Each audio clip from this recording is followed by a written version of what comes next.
Hello guys, welcome back. तो आज से हम सिस्टम डिज़ाइन पढ़ेंगे, ठीक है। वैसे तो मैं ये लाइव करने वाला था पर कुछ इश्यूज आ रही है, तो आज पहला वीडियो है इसलिए मैं रिकॉर्ड करके डाल दे रहा हूँ। पर हम कल से ट्राई करेंगे कि आप लाइव आके ही इन चीज़ों को पढ़ें, ठीक है ना। तो आज का हमारा टॉपिक है स्केलिंग 0 to millions यूजर। सो मान लो कि हमारे पास कोई कोई भी एक सर्विस होगी, ठीक है। हमने कोई भी एक ऐप बना लिया, उसको हम स्टार्टिंग में कि मतलब जब जीरो कोई भी हमारे पास नहीं है तब हमने सिस्टम बनाया होगा, और जब मिलियंस ऑफ यूजर्स हो जाएंगे तो वो सिस्टम कैसे मॉडिफाई होगा, कैसे कैसे चेंजेस आते जाएंगे, हम उस चीज को समझेंगे, ठीक है ना। कि जीरो से जब मिलियंस यूजर होने लग जाते हैं तो हमारे पास क्या क्या चेंज आता है, कैसे करना है, क्या करना है, ठीक है। तो एकदम कहानी के जैसा लेके चलना है इसको, ठीक है ना। कोई बहुत बड़ी वो चीज नहीं है, बहुत ईजी चीज है। और ये देख लो, इसमें हम कुछ भी बहुत ज्यादा डेप्थ में जाके नहीं पढ़ेंगे, ठीक है। मैं बता दे रहा हूँ, ठीक है। ये किसके लिए ये वीडियो है? ये वीडियो उनके लिए है जिनको बस ये जानना है कि भाई सिस्टम डिजाइन होता है, उसमें क्या-क्या चीज़ें इन्वॉल्व होती है, ठीक है? क्या-क्या चीज़ें हमें जाननी चाहिए, जो बेसिक्स होते हैं एकदम से। पर एक चीज़ मैं गारंटी के साथ देता हूँ आपको, ठीक है? कि एक बार आपने ये वीडियो देख लिया, इसके बाद आप कोई भी वीडियो देखोगे तो आपको बहुत मक्खन जैसा लगेगा भाई, कि हाँ ठीक है, जो उन्होंने बताया था कि हाँ ये चीज़ होती है, ठीक है? उसके बाद जो कॉन्सेप्ट्स होंगे ना वो सेम रहेंगे, चाहे आप इस वीडियो को देखो, चाहे किसी वीडियो को देखो, ठीक है?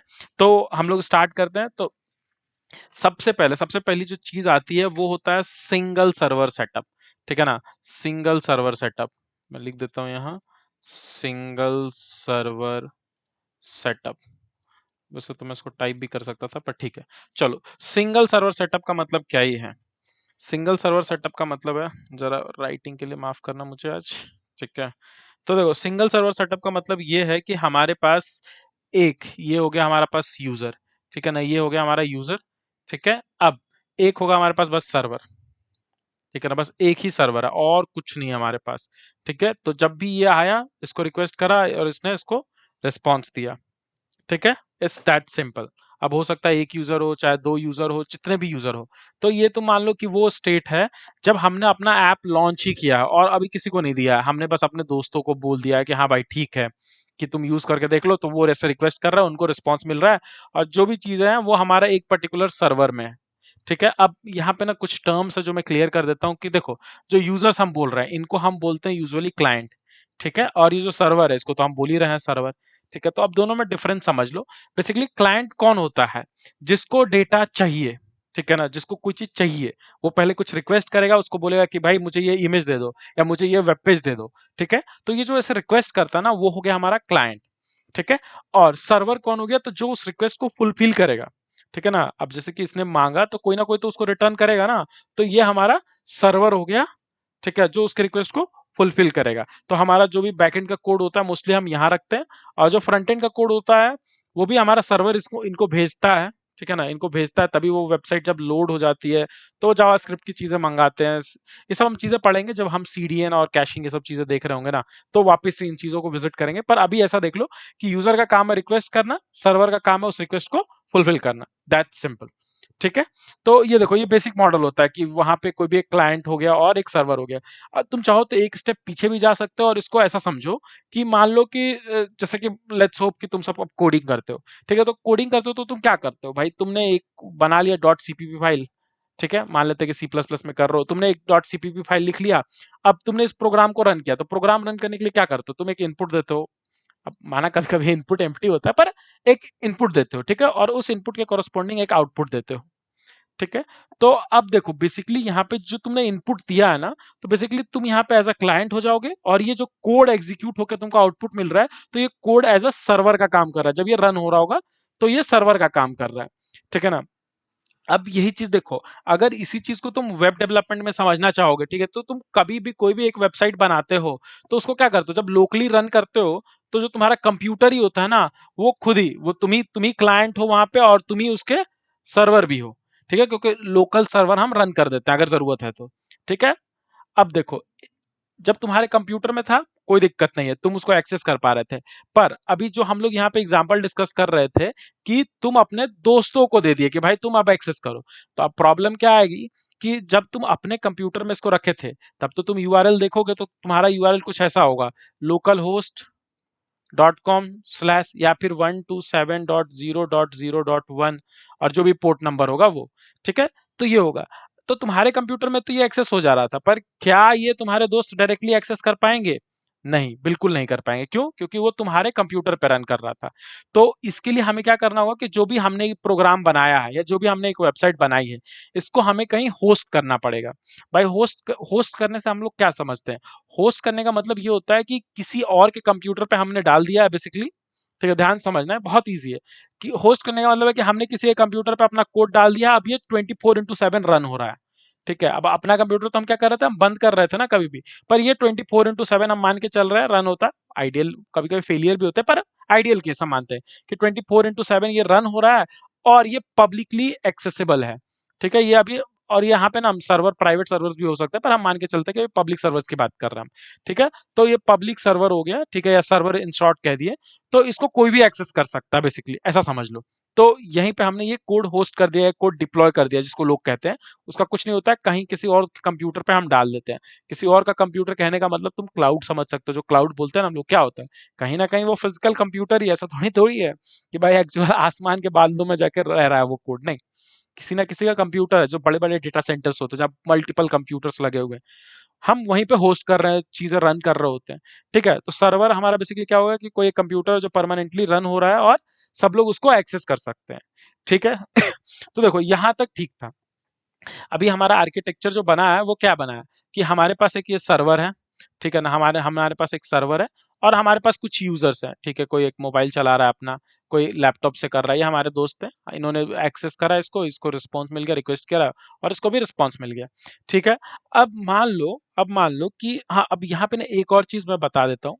यहाँ पे एक इंपॉर्टेंट कॉन्सेप्ट आ जाता है डीएनएस का। ठीक है, उसके बाद हम आगे बढ़ेंगे। डीएनएस बस छोटा सा चीज है। डीएनएस का फुल फॉर्म होता है डोमेन नेम सिस्टम। ठीक है, क्या होता है? डोमेन नेम सिस्टम, या डोमेन नेम सर्वर भी बहुत लोग कहते हैं। ठीक है, तो डोमेन नेम सिस्टम या डोमेन नेम सर्वर जो कहना कह लो तुम। तो देखो इसका काम क्या होता है कि जब तुमने सर्वर पे कोड अपलोड किया था, ठीक है, सर्वर पे जब भी कोड अपलोड किया या कोड डिप्लॉय किया, तो हर एक कंप्यूटर का ना एक आईपी एड्रेस होता है। जैसे तुम्हारे कंप्यूटर का क्या होगा, 192.168.0.7 ऐसा कुछ है। तो हर एक कंप्यूटर का एक आईपी एड्रेस होता है, इसका भी एक आईपी एड्रेस होगा।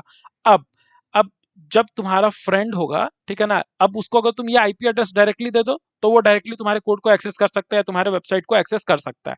लेकिन होता क्या है, रियल वर्ल्ड में देखोगे तो भाई गूगल है, Amazon.com है, फेसबुक, नेटफ्लिक्स, 50 चीजें हैं।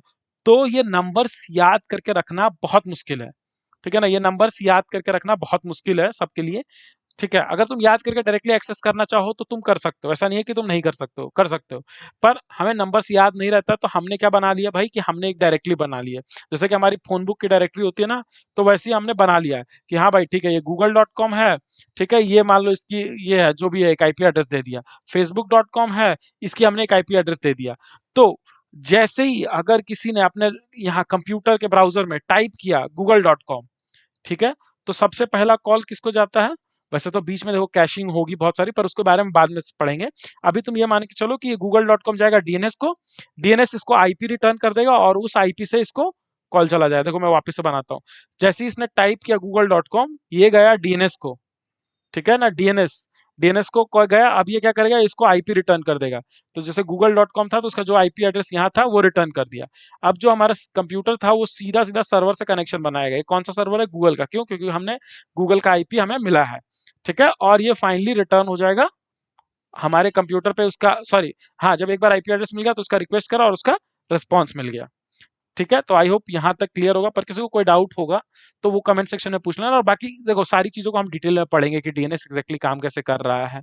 ठीक है ना, और एग्जैक्ट प्रोसेस क्या होता है जब किसी ने यूआरएल टाइप किया है। पर वो सारी चीजें धीरे धीरे सीखेंगे। इस वीडियो में हम बेसिक बेसिक चीजें सीखते हैं। ठीक है, तो अभी तक हमने क्या सीखा कि कोई भी यूआरएल एंटर करेगा तो पहले डीएनएस के पास जाएगा, आईपी रिजॉल्व होकर आएगी और उस आईपी पर कनेक्ट करके हमारा रिक्वेस्ट कर सकता है यूजर।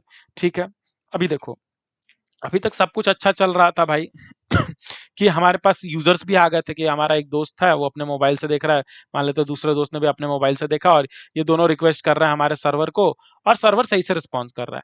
पर अब मान लो कि हम सबका कुछ ऐसा डेटा रख रहे थे कि हाँ भाई मेरे पास 4 किताबें हैं। ठीक है, मान लेते कि हम बुक्स रिस्टोर करके रखते हैं यहाँ पे।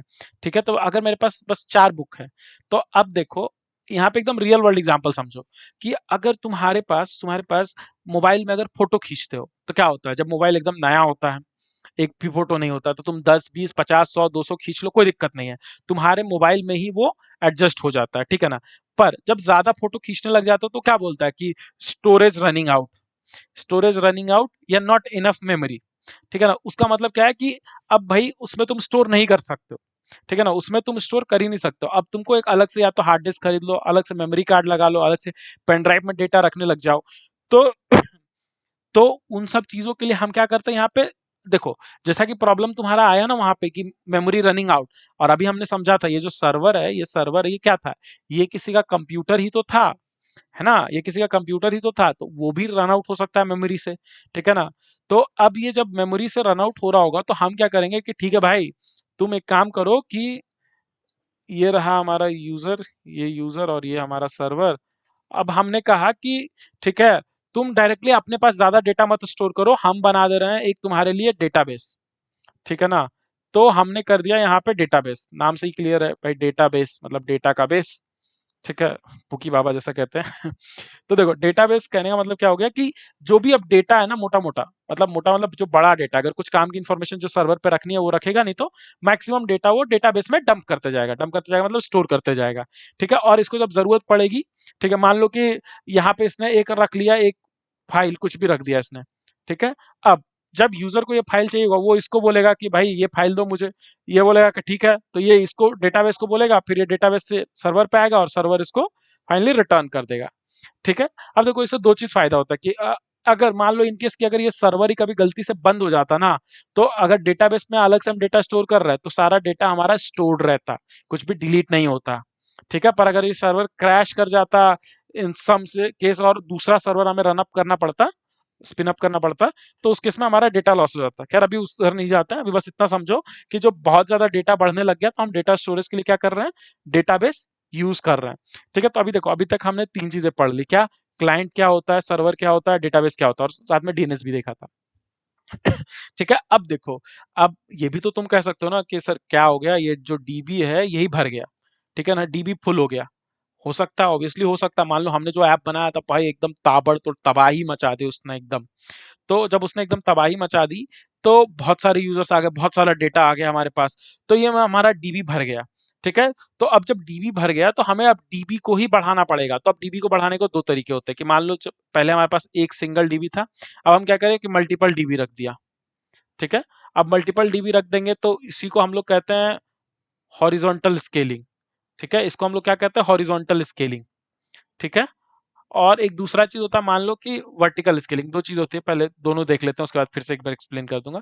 देखो दो स्केलिंग होती है जब हमें डीबी को बड़ा करना है, दो स्केलिंग होगी, वर्टिकल स्केलिंग और एक हॉरिजॉन्टल स्केलिंग। वर्टिकल स्केलिंग का मतलब क्या होता है कि मान लो कि पहले हमारा जैसे कि जो डीबी था उसकी कैपेसिटी थी मान लो कि 1 टीबी, ठीक है, बहुत कम मान रहा हूं मैं, पर मान लो कि 1 टीबी है, ठीक है। तो इसको हमने बढ़ा दिया और बढ़ा के इसको कर दिया 2 टीबी, ठीक है, जस्ट लाइक कि हम अपने मोबाइल का मेमोरी कार्ड अपग्रेड कर दिए, ठीक है। और ये सेम चीज सर्वर के लिए भी होता है कि अगर सर्वर का अगर कैपेसिटी कम है, मान लो कि 8 जीबी रैम था, तो हम उसको अगर वर्टिकली स्केल करेंगे तो हम उसको 16 जीबी रैम कर देंगे, 64 जीबी रैम कर देंगे, 128 जीबी रैम कर देंगे, वैसा। तो वो क्या वर्टिकल स्केलिंग, इसमें हम लोग क्या करते हैं, सेम मशीन को अपग्रेड कर रहे होते हैं, same machine upgradation, same machine upgrade, ठीक है ना, कि हम और एक्स्ट्रा हार्डवेयर लगाते जा रहे हैं। पर इसमें क्या है ना कि एक प्रॉब्लम है कि तुम बहुत ज्यादा एक्स्ट्रा हार्डवेयर नहीं लगा सकते हो। मान लो कि 128 जीबी तुम रैम लेके गए, फिर 256 जीबी लेके जाओ, पर उससे ज्यादा जाने लगोगे तो तुम्हें ना ये जो कॉस्ट है बहुत महंगा पड़ने लग जाएगा।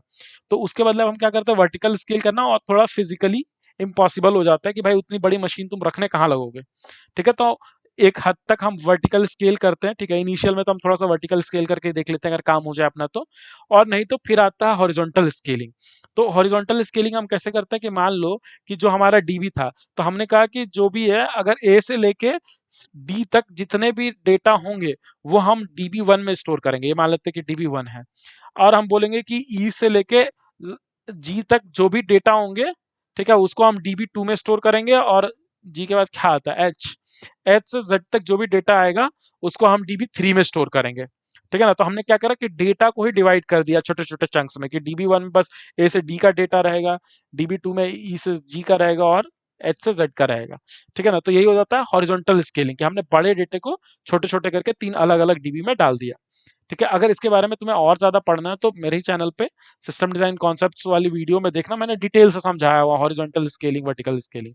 ठीक है ना। तो अभी के लिए इतना ही समझ लो कि हॉरिजॉन्टल स्केलिंग मतलब कि मल्टीपल डेटाबेसेस लगा देंगे, इसमें टुकड़े टुकड़े में डेटा जा रहा होगा, टुकड़ा टुकड़ा मतलब कि एक पर्टिकुलर सेगमेंट का पहला डीबी में दूसरा सेगमेंट दूसरा डीबी में, तीसरा सेगमेंट तीसरा डीबी में। तो इसमें भी प्रॉब्लम्स आते हैं, पर वो सब बात की वीडियोस में देखेंगे। ठीक है। और वर्टिकल स्केलिंग क्या होता है कि सेम डीबी मान लो कि 1 टीबी का था, तो हमने उसको रिप्लेस करके बोल दिया कि भाई हमें 2 टीबी का बनाना है उसको, तो हम 2 टीबी का डीबी यूज करने लग गए।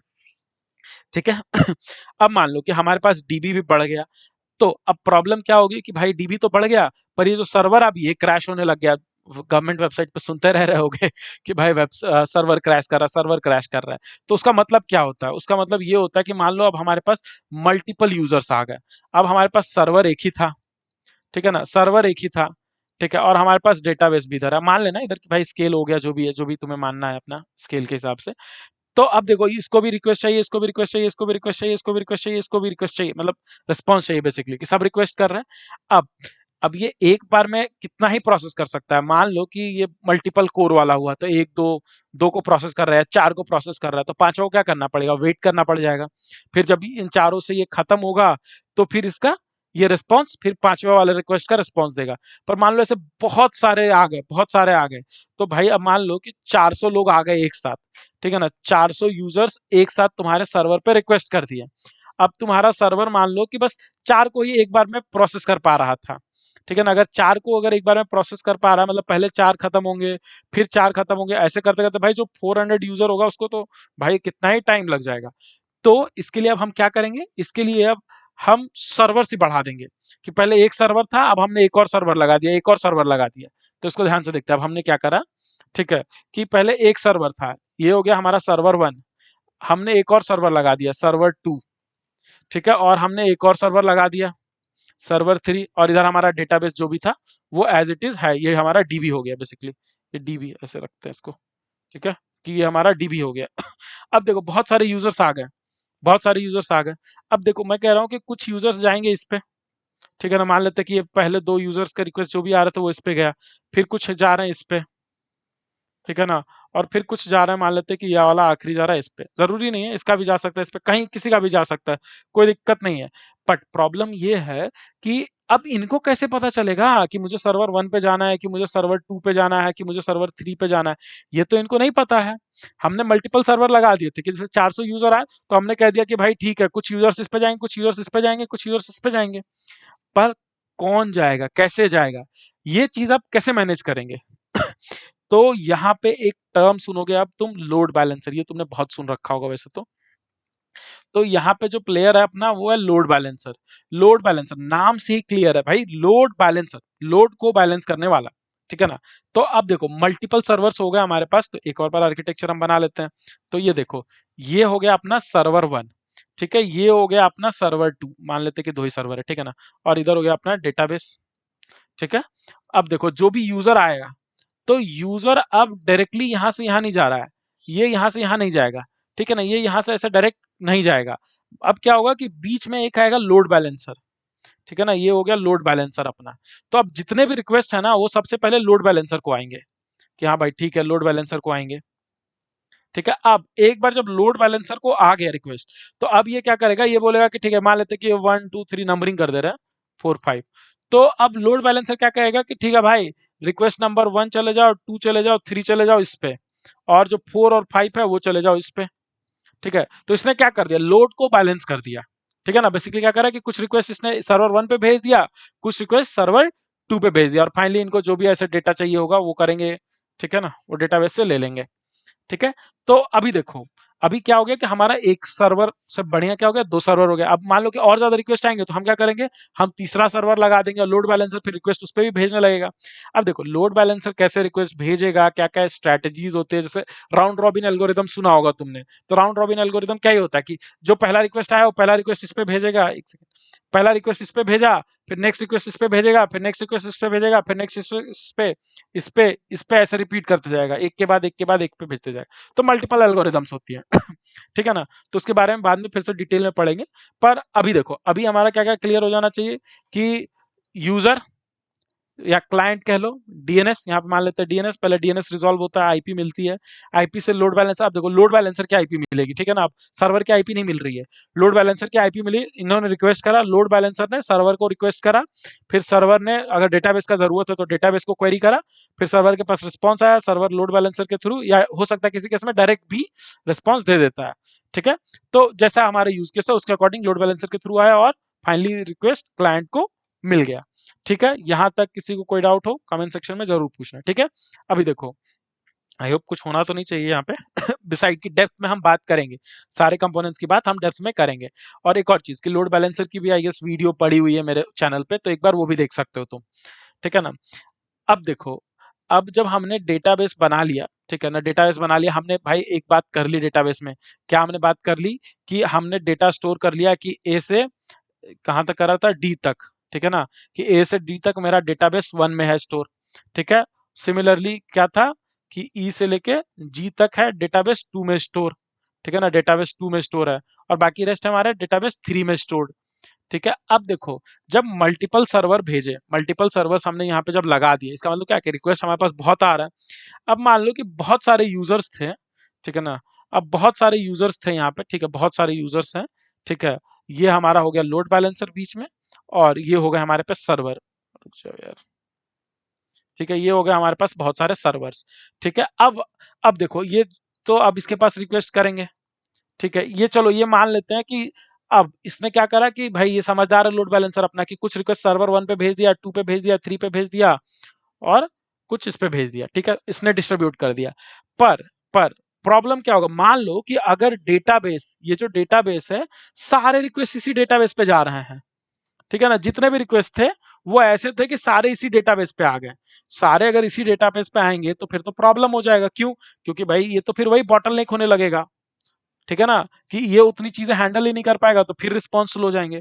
तो इस केस के लिए हम क्या करेंगे कि इसी की कॉपी बना देंगे या रेप्लिका बना देंगे, ठीक है ना। तो हम क्या करेंगे, जो DB1 है उसकी कॉपी बना दी हमने, या सिस्टम डिजाइन में तुम बार बार ये टर्म सुनोगे रेप्लिका, ठीक है, रेप्लिका बना देंगे, यहाँ पे बोलेंगे हम कि रेप्लिकेशन कर रहे हैं, ठीक है, डेटाबेस रेप्लिकेशन।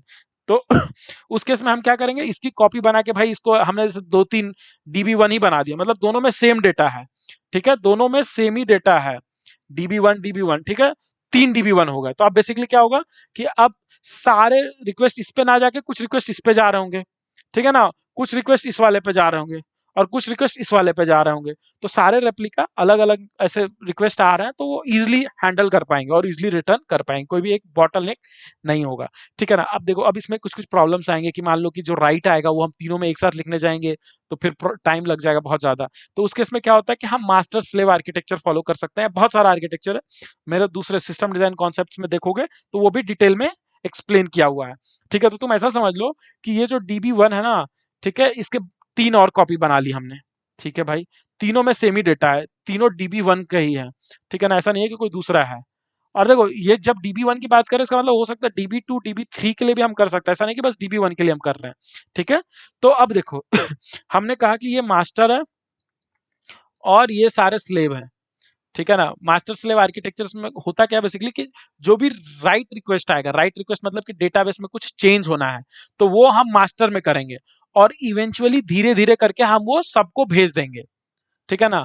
पर अगर कोई रीड रिक्वेस्ट आया तो वो हम डायरेक्टली कहीं से भी पढ़ ले, हमें कोई फर्क नहीं पड़ेगा, ठीक है ना। तो कभी कभी क्या होता है कि जब यहाँ पे मान लो किसी ने अपडेट किया, जस्ट लाइक कि मान लो तुमने प्रोफाइल पिक्चर अपडेट कर दिया अपना, अब तुमने तो तुरंत अपडेट किया, मैंने क्या बोला कि जो राइट आएगा वो मास्टर में आएगा और रीड स्लेव से जाएगा।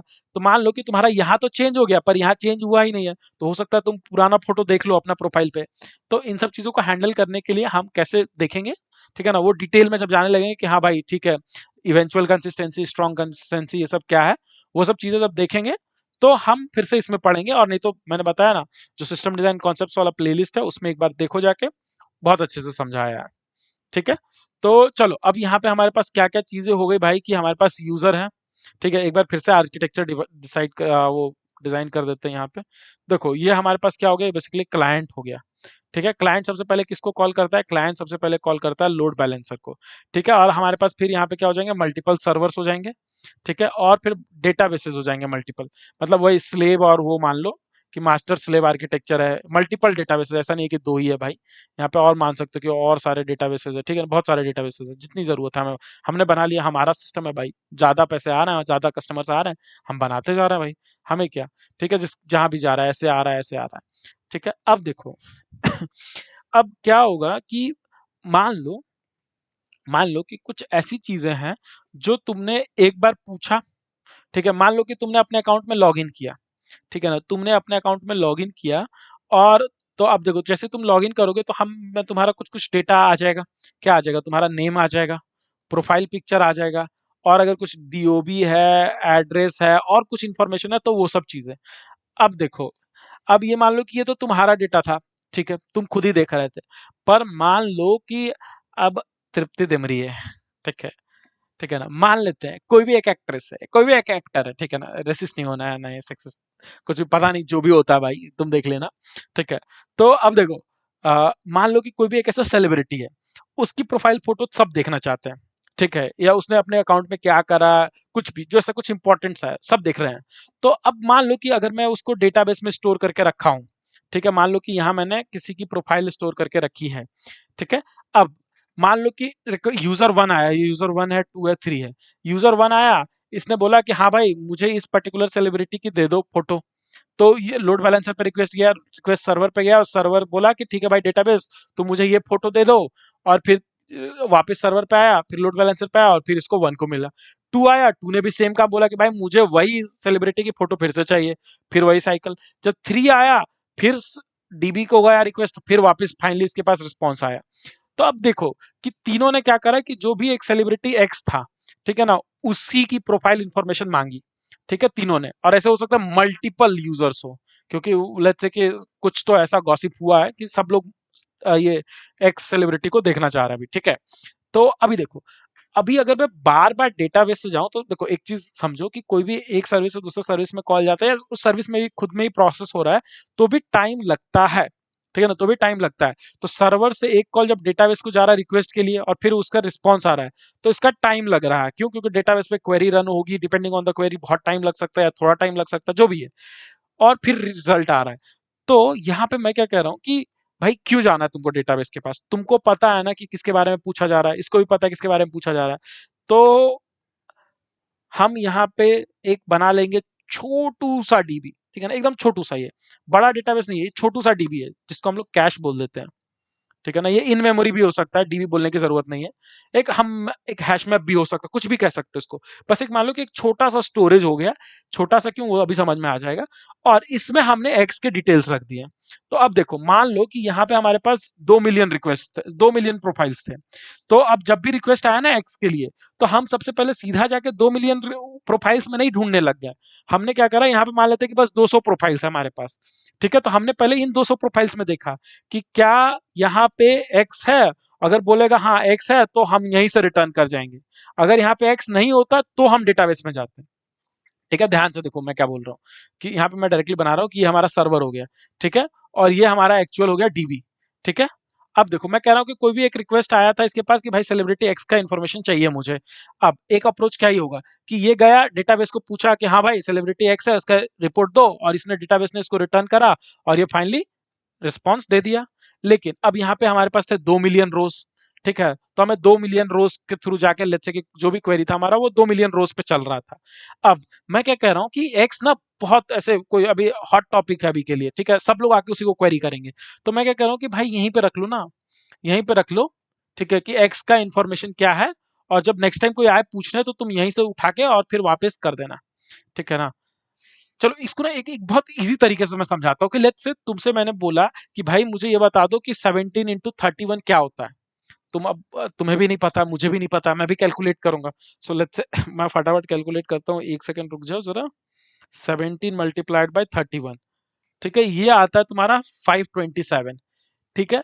ये जब मैंने मुझसे किसी ने पहली बार पूछा तो मुझे पता था नहीं, मैंने कैलकुलेट करा कि 527, पर अब मुझे तुम फिर से पूछोगे कि 17 × 31 क्या होता है, तो मैं क्या बोलूंगा भाई 527, क्यों, क्योंकि मैंने ये चीज को याद करके रख लिया, ठीक है, ये चीज को मैंने याद करके रख लिया, और उसी मेमोरी से मैंने फटाफट तुम्हें आंसर कर दिया। तो सेम चीज यहाँ पे हो रहा है कि जब तुम सेलिब्रिटी एक्स के बारे में पूछ रहे थे, तो सर्वर ने क्या करा कि जब डीबी से क्वेरी करा ना, तो उसको किसी एक याद में डाल दिया, छोटा सा मेमोरी में डाल दिया कि हाँ भाई ठीक है ये सामने ही है, तो नेक्स्ट टाइम अगर कोई क्वेरी कर रहा है तो वो यहीं से उठा के दे दे रहा है। अगर यहाँ नहीं मिल रहा होता तो अल्टीमेटली वो डीबी पे जाता, ठीक है ना। तो कैश यही होता है, कैश एक छोटा सा डीबी हो जाता है, ऐसा कह लो। इन मेमोरी कैश भी बना सकते हो कि भाई सर्वर के अंदर ही छोटी सी मेमोरी में डाल दिए, ठीक है ना, जो भी है। एक एक्सटर्नल कैशिंग भी हो सकता है, डिस्ट्रीब्यूटेड कैश भी होते हैं, ठीक है। तो वो सारी चीजें देखेंगे, पर अभी के लिए इतना ही समझ लो कि कैश क्या हो जाता है कि फटाफट एक टेम्परेरी स्टोरेज होता है जो एकदम जो फास्ट रिस्पॉन्स देने के काम आता है, जो फ्रीक्वेंटली एक्सेस डेटा होंगे उसके लिए। टर्म्स याद कर लेना, फ्रीक्वेंटली एक्सेस डेटा, कि अगर मान लो कोई एक्सेस ही नहीं कर रहा, लेट्स से किसी एक नॉर्मल बंदे का प्रोफाइल है जो खुद भी नहीं खोल के देख रहा है वो, तो उसका यहाँ पे रख के कोई फायदा नहीं है ना। लेट्स से वाई था, तो इसका रख के कोई फायदा नहीं है, क्यों? क्योंकि कोई देखेगा नहीं। तो हम उसका रखेंगे जो ज्यादा लोग देख रहे हैं, ठीक है, ज्यादा फ्रीक्वेंटली एक्सेस हो रहा है, ठीक है। अब यहाँ से क्या है कि इसमें डेटा कब भरेंगे, डेटा कब निकालेंगे, कब तक डेटा इसमें अपने आप ही रहेगा, कैच इविक्शन, कैच इनवैलिडेशन जिसको कहते हैं, उन सब चीजों के बारे में डिटेल में पढ़ेंगे। पर अभी कैश के लिए बस इतना ही समझ लो कि एक छोटा सा स्टोरेज है जिसमें हम फटाफट रिस्पॉन्स देख के दे देते हैं, ठीक है। फिर हाँ, जब इसमें मिल जाता है तो उसको कैश हिट बोलते हैं, और अगर इसमें नहीं मिलता तो कैश मिस कहते हैं, ठीक है। तो अब देखो, अब एक बार कैश हो गया, अब समझते हैं कि ठीक है भाई, चलो बढ़िया है। अब आर्किटेक्चर हमारा कैसा लगने लग गया है। वैसे तो चलो सेम ही आर्किटेक्चर भाई, कि ठीक है यहाँ से लोड बैलेंसर आया होगा, फिर से मैं बस रिपीट कर दे रहा हूँ ताकि तुम लोगों को याद रहे ये चीजें, ठीक है। लोड बैलेंसर आया, लोड बैलेंसर किसको कॉल करेगा? सर्वर को। सर्वर किसको कॉल करेगा? डीबी को। या फिर हो सकता है सर्वर किसको कॉल कर दे? कैश को, ठीक है ना। तो ये कैश हो गया हमारा, ठीक है, और ये हो गया डीबी को। तो जो फ्लो हो सकता होगा ये पहले इधर जाएगा और फिर इधर जाएगा, ऐसे मान लो, ठीक है। और ऐसे नंबरिंग अगर करने जाऊं तो देखो मैं नंबरिंग डाल देता हूं। सबसे पहले क्या होगा? नंबर 1 रिक्वेस्ट गया, ठीक है, इधर से उधर गया, ठीक है। फिर लोड बैलेंसर से इस पे गया, ये नंबर 2 हुआ। फिर अब देखो सबसे पहले ये क्या करेगा कि सर्वर कैश में चेक करेगा, तो ये नंबर 3 होगा अगर कैश की जरूरत है उस पर्टिकुलर रिक्वेस्ट के लिए, तो ठीक है। फिर इसका रिस्पॉन्स आ गया 4। अगर मान लो कि मिल गया होता तो सीधा सीधा ये हो जाता कि 5 और ये 6। पर अगर ये मान लो कि ये नहीं मिला, ठीक है, ये नहीं मिला कैश में, तो ये क्या होगा कि 5th रिक्वेस्ट डीबी को जाएगा, 6 उसका रिस्पॉन्स आएगा, फिर ये 7th हो जाएगा और ये फाइनली 8 हो जाएगा, ठीक है ना। और देखो हमें कैश ना बहुत अच्छे से चूज करना होता है, वरना हो क्या सकता है कि मान लो एक अननेसेसरी स्टेप यहाँ पे ऐड हो जा रहा है, ठीक है ना। इसलिए कैश को मेंटेन करना और कैश कैसे इविक्ट करना है ये बहुत इंपॉर्टेंट हो जाता है, ठीक है। तो आई होप कि यहाँ तक क्लियर होगा। अब देखो, अब कुछ चीजें क्या होती है ना कि जो कॉमन होती है वो तुम्हारे वेबसाइट के लिए जरूरत नहीं है, ठीक है ना। मतलब सॉरी, नॉट जरूरत नहीं है, उस वो तुम्हारे वेबसाइट के लिए स्पेसिफिक नहीं है। जैसे कि मान लो मैं गूगल फॉन्ट यूज कर रहा हूँ, ठीक है ना, मेरे वेबसाइट पे गूगल फॉन्ट्स यूज हो रहा है, ठीक है। और गूगल फॉन्ट्स का कुछ भी मान लो मैं सेंस यूज कर रहा हूँ, ठीक है, जो भी एक होगा मैं यूज कर रहा हूँ। अब ये देखो बाकी वेबसाइट भी है, ठीक है, ये मेरी वेबसाइट हो गई माई साइट, ठीक है। और जो बाकी वेबसाइट्स होंगे, लेट्स से कि योर साइट किसी और ने बनाई है, उसमें भी वो सेम चीज यूज हो रहा था, ठीक है, उसमें भी सेम चीज यूज हो रहा था।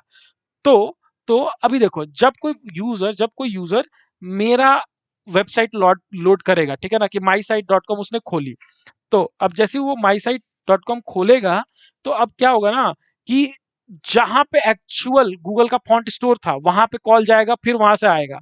लेकिन लेकिन अब होगा क्या, एक अच्छी चीज यहाँ पे आ जाती है, वो है सीडीएन। अब देखो सीडीएन क्या होती है कि ये जो गूगल, मान ले कि गूगल जिसने जो फॉन्ट बनाया था उसने क्या करा कि उसने मल्टीपल लोकेशन पे ये फॉन्ट रख दिए, ठीक है, ये मल्टीपल लोकेशन पे फॉन्ट रख दिए, ठीक है। तो अब क्या करा कि जो एक्चुअल कहाँ पे था वहां नहीं जा रहा, जो नियरेस्ट इसका एक सेंटर होगा उस पे चला जाएगा, ठीक है, जो नियरेस्ट सेंटर होगा ना वो उस पे चला जाएगा, ठीक है। तो अब देखो नियरेस्ट सेंटर पे चला जाएगा, कितनी अच्छी चीज हो गई कि हमें इतना लंबा कॉल ना करके हमें एक छोटा सा कॉल में ही हमारा काम हो गया, ठीक है। तो अब देखो इस चीज पे अब होता है ना कि बहुत बार कुछ ऐसा कॉमन कॉमन जावास्क्रिप्ट या इमेजेस कुछ भी हो सकते हो, वीडियो फाइल्स कुछ भी स्टोर कर सकते हो तुम, सीडीएन पे स्टोर कर सकते हो कि कोई भी डायरेक्टली यहाँ पे एक्सेस कर सकता है। दूसरा फायदा क्या होता है कि मान लो तुम्हारे ही खुद के इमेजेस हैं, ठीक है ना, एक सेकेंड गाइस, क्या खुल गया, ठीक है ना, तुम्हारे ही खुद के इमेजेस थे। अब मान लो कि कोई एक सर्वर तुम्हारा यूएस में है, कोई इंडिया में है, तो बार बार तुम किसी, और तुम्हारा डीबी मान लो कि इंडिया में ही है, तो तुम इंडिया से उठा उठा के वहां पे तो सर्वर बार बार रिक्वेस्ट नहीं भेजोगे ना इमेज, तो तुम क्या करोगे कि जो सीडीएन यूएस सर्वर के पास है, तुम उसी के पास से उसको इमेज दिखा दोगे, ठीक है ना। तो सीडीएन और कैश बहुत क्लोजली रिलेटेड लगेंगे, ठीक है, पर दोनों का पर्पस अलग है। जो एकदम कॉमन डेटा होता है वो सीडीएन से हम सर्व कर रहे होते हैं, ठीक है, और कुछ स्पेसिफिक डेटा होता है तो वो हम कैश से सर्व कर रहे होते हैं, ठीक है ना। अब देखो, अब हम आगे चलते हैं। वैसे तो ऑलमोस्ट हो गया है यहाँ पे चीजें, ठीक है।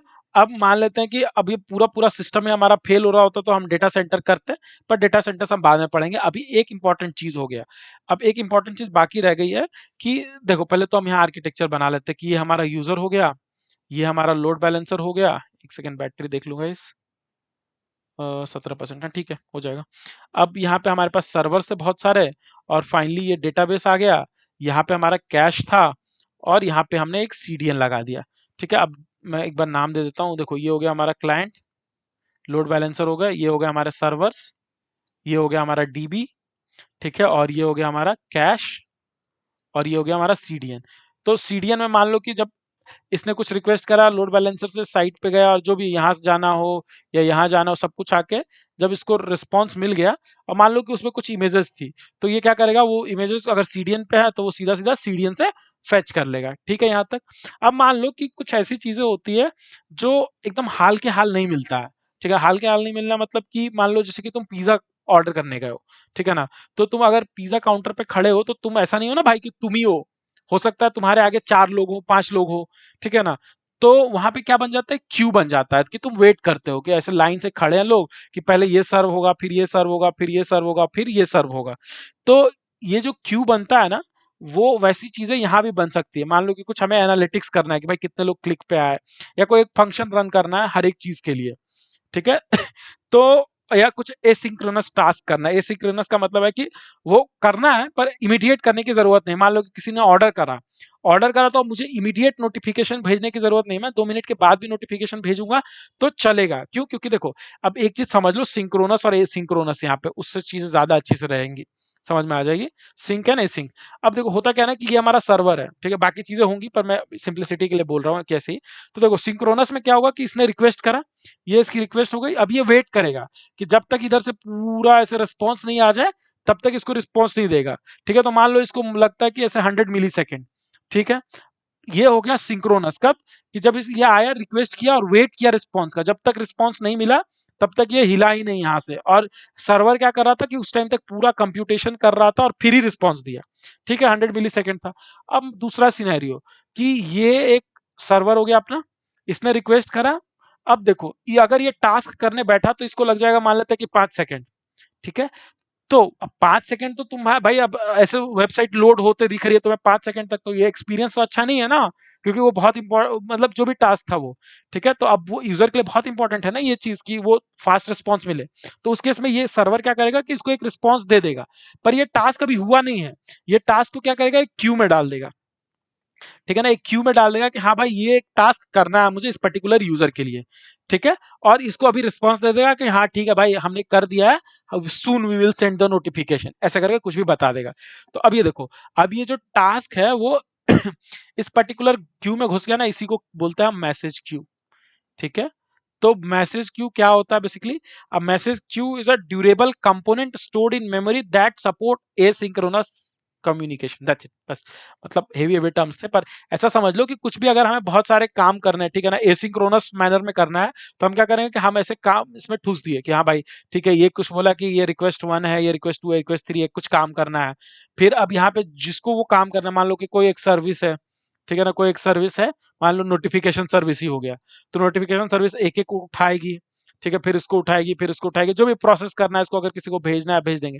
जब हम नोटिफिकेशन का सिस्टम डिजाइन करेंगे तो हम वहां पे देखेंगे, ठीक है। यहीं पे तुम बहुत चीजें सुनोगे, एक पब सब मॉडल जिसको कहता है।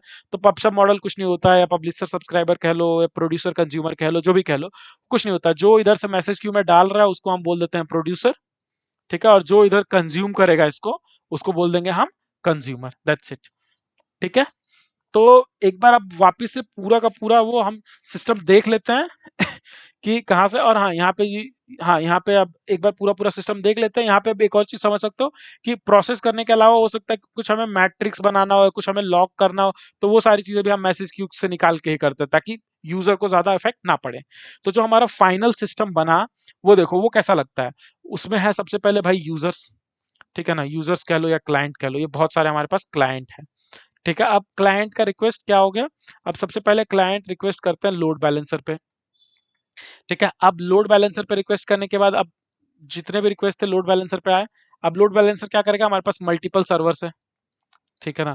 अभी हम मान के चल रहे हैं कि सारे सर्वर्स पे सेम कोड चल रहा है, जब माइक्रो सर्विसेज पढ़ने लग जाएंगे, जब उनकी डिटेल करेंगे तो सेम सर्विस मतलब अलग अलग सर्विसेज बनाएंगे हम। पर ठीक है, अभी के लिए इतना काफी है। ठीक है, मान लेते हैं कि ऐसे रिक्वेस्ट इसने डिस्ट्रीब्यूट करा, ठीक है।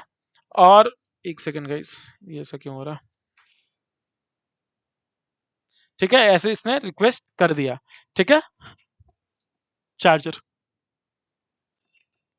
तो अब देखो, आ, हाँ इसने रिक्वेस्ट कर दिया। उसके बाद अब यहाँ से सब कहाँ जा रहा था, यहाँ से जाता था ऐसे डीबी पे, ठीक है ना, यहाँ से डीबी पे जाता था, या फिर यहीं पे सेम चला जाता है कैश पे। मैं लिख देता हूँ, ये हो गया कैश, ये हो गया हमारा सर्वर, यहाँ पे ये सर्वर, ठीक है, ये हो गया हमारा डीबी। एक सेकंड गाइस, मैं चार्ज में लगा लेता हूँ वरना ये डिस्चार्ज हो जाएगा।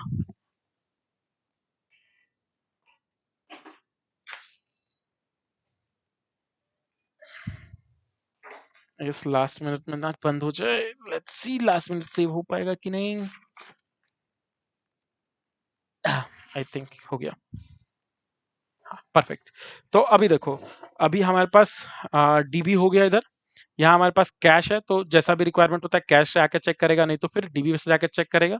अब कुछ हमारे पास कुछ ऐसा टास्क है जिसके लिए हमें एसिंक्रोनस करना है, तो वो क्या करेगा कि कोई एक सर्वर आके इसमें पुश कर देगा। ये हो गया हमारा मैसेज क्यू, ठीक है ना, मैसेज क्यू, ठीक है। और अगर मान लो कि कुछ चीजें हमने करी, मान लो कि कोई जावा स्क्रिप्ट है, कुछ इमेज है, तो हम क्या कर सकते हैं, उसको हम सीडीएन से लोड कर सकते हैं। एक सीडीएन का बहुत अच्छा एग्जांपल तुम समझ सकते हो, जो बूटस्ट्रैप, अगर तुमने पहले अगर करा हो कोडिंग वोडिंग मतलब वेब डेवलपमेंट, तो तुम जानते हो कि बूटस्ट्रैप या कोई भी ऐसे जो लाइब्रेरीज होती है ना, वो क्या है कि अगर मान लो कि तुम किसी और जगह से भी डाउनलोड किया, मान लो किसी और वेबसाइट पे सेम चीजें थी, तो वो तुम्हारी वेबसाइट डायरेक्टली वहीं से उठा के तुम्हारे ब्राउजर के लोकल से ही उसको यूज कर सकते हो, वो भी काइंड ऑफ सीडीएन ही हो जाएगा, ठीक है। पर अभी के लिए इतना ही, ठीक है ना। आई होप कि ये सारी चीजें समझ आई होगी, पर किसी को कोई भी कंपोनेंट में कुछ भी डाउट हो, ठीक है, तो कमेंट सेक्शन में जरूर पूछना। और देखो, इस सर्विस में ना हमने सब कुछ वैसे देख लिया, बस एक चीज वैसे तो हमने हल्का डिस्कस कर लिया, पर ये जो मॉनिटरिंग होती है, लॉगिंग, एनालिटिक्स, जो भी चीजें होती हैं, वो सारी चीजें भी तुम सर्वर से ऐसे काइंड ऑफ एक मैसेज क्यू बना लो, ठीक है ना, सर्वर से वो इसमें आएगा और वो यहाँ पे चीजें जो भी है प्रोसेस हो जाएंगी, ठीक है। अब ये देखो, अब एक चीज और आखिरी पढ़ ही लेते हैं, जब इतना कर लिया तो ये सब मान लेते हैं कि किसी एक जगह हो रहा था इंडिया में, ठीक है। अब अगर हमें चाहिए कि ये सेम चीज यूएस में हो, तो हम क्या करेंगे, हम ये पूरा पूरा ऐसा सिमिलर सेटअप उठा के, ठीक है ना, या तो लोड बैलेंसर एक हम ग्लोबल बना ले, या जो भी है, या तो सेम हम लोड बैलेंसर को अलग कर लें, और ये पूरा सेटअप हम क्या करेंगे कि हम यूएस में भी कर सकते हैं, ठीक है। तो इनकेस अगर मान लो कि इंडिया का कुछ सर्वर ऐसे पूरा पूरा ये क्रैश कर गया, पूरा पूरा डेटा सेंटर ये क्रैश कर गया, तो हम उस केस में क्या करेंगे, हमारा रिक्वेस्ट सीधा यूएस के डेटा सेंटर में जाएगा। मतलब ऐसा समझ लो कि ये एक डेटा सेंटर हो गया इंडिया का, ठीक है, और ये एक डेटा सेंटर हो गया यूएस का, और इसमें वैसे क्या है कि ये सर्वर्स लगे हुए हैं, डीबी लगा हुआ है, मैसेज क्यू लगा हुआ है, कैश लगा हुआ है, सब कुछ सेम चीज यहाँ पे भी है। तो देखो, जो इंडिया के यूजर्स होंगे उसको यहीं से हम सर्व कर रहे होंगे, जो यूएस के यूजर्स होंगे यहीं से सर्व कर रहे होंगे। ऐसा नहीं है कि हम इसको यहाँ से नहीं कर सकते हैं, क्रॉस रीजन भी कर सकते हैं, पर वो टाइम ज्यादा लेगा, ठीक है। तो हम मल्टीपल डेटा सेंटर भी सेटअप करके रखते हैं, इन केस अगर एक डेटा सेंटर फेल हो गया, तो हम क्या करेंगे, दूसरे डेटा सेंटर पे टेम्परली रिक्वेस्ट को रिडायरेक्ट करेंगे और फाइनली वहां से रिस्पॉन्स दे देंगे, ठीक है। तो आई होप कि ये सारी चीजें क्लियर होंगी, ठीक है। अगर इसमें किसी को कुछ भी डाउट है, ठीक है, कमेंट सेक्शन में जरूर पूछना। और देखो, इस वीडियो में अगर तुमने देखा होगा, हम स्टार्ट करा था हमने कि भाई एक दो यूजर्स आ रहे हैं, और फाइनली अभी देखो यहाँ मल्टीपल मिलियंस ऑफ यूजर्स भी आएंगे, तो हमें कोई दिक्कत नहीं है, हम नंबर ऑफ सर्वर्स बढ़ाते जाएंगे, नंबर ऑफ डीबीज बढ़ाते जाएंगे, नंबर ऑफ कैश, अगर कैशिंग अगर हमें डिस्ट्रीब्यूटेड चाहिए होगा तो हम वो करेंगे, ठीक है। सीडीएंस तो है ही हमारे पास, ठीक है ना, मैसेज क्यू है ही, ठीक है। तो ऑलमोस्ट यही आर्किटेक्चर रहता है हर एक उसका। अब हम जब डिटेल में पढ़ने लगेंगे तो हम देखेंगे कि कब किस टाइप का हमें नेटवर्क प्रोटोकॉल यूज करना चाहिए, क्या चीजें हैं। पर ठीक है, अभी के लिए वो सब चीजें स्किप करते हैं। बेसिक बेसिक आई होप कि सबको समझ में आ गया होगा कि क्लाइंट क्या होता है, ठीक है, लोड बैलेंसर क्या होता है, सर्वर्स क्या होते हैं, कैश क्या होता है, सीडीएन क्या होता है, डीबी क्या होता है, और मैसेज क्यू क्या होता है, ठीक है ना। इतनी सारी चीजें अगर इसमें समझ में आ गई है तो चलो बहुत बढ़िया। अगर किसी को कुछ भी डाउट हो, कमेंट सेक्शन में जरूर पूछना, ठीक है गाइस। चलो मिलते हैं नेक्स्ट वीडियो में, ट्राई करता हूँ कल लाइव आने का। और अगर तुम्हें कंटेंट अच्छा लग रहा है तो do like and subscribe. It will help me a lot. Thank you.